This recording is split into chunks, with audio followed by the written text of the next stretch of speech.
এটা ভারত না 90% মুসলমানের দেশ বাংলাদেশের চিত্র। এখানে ইসলামকে ধারণ করে এমন কোন পতাকা যদি কোনো ব্যক্তি ব্যবহার করে তাহলে তাকে অ্যারেস্ট করা হয়, যুদ্ধ মনে হয় আরেকটা করতে হবে। WhatsApp cousin this is Sajim. বাংলাদেশের প্রত্যেকটা সরকার একই ভুল করে, সেটা হচ্ছে ধর্মীয় স্বাধীনতায় হস্তক্ষেপ করা। আন্দোলনে কালেমা খচিত পতাকা ব্যবহার করার জন্য কিছু যুবককে পুলিশ কেন গ্রেফতার করলো? অখণ্ড ভারতের পতাকা আরাম আর ইসলামের পতাকা হারাম। কালেমার পতাকা উঠাইলে গ্রেফতার আর সমকামীদের পতাকা উঠাইলে নিরাপত্তা, এটা শেখ হাসিনার চরিত্র ছিল। প্রশাসন যদি আবারও ইসলামপন্থীদের নিজেদের প্রতিপক্ষ বানাতে চাই তাহলে এটা তাদের সবচেয়ে বড় বোকামি থাকবে। মনে রাখবেন, আমরা আগে মুসলিম, তারপরে বাঙালি। আমার বাবা কি করলেন সেজন্য আমি দায়ী।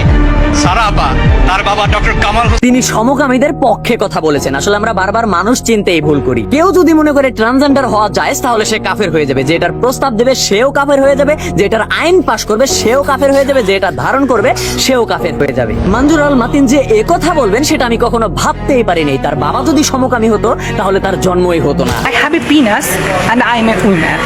I have a chest hair, I have a facial hair and also I am a woman. You can't judge a woman based on only vagina or breast. Transgender বা LGBTQ এই দুইটা ইসলাম পরিপন্থী, এগুলোর বিরুদ্ধে ইনশাআল্লাহ মৃত্যুর আগ পর্যন্ত কথা বলে যাব।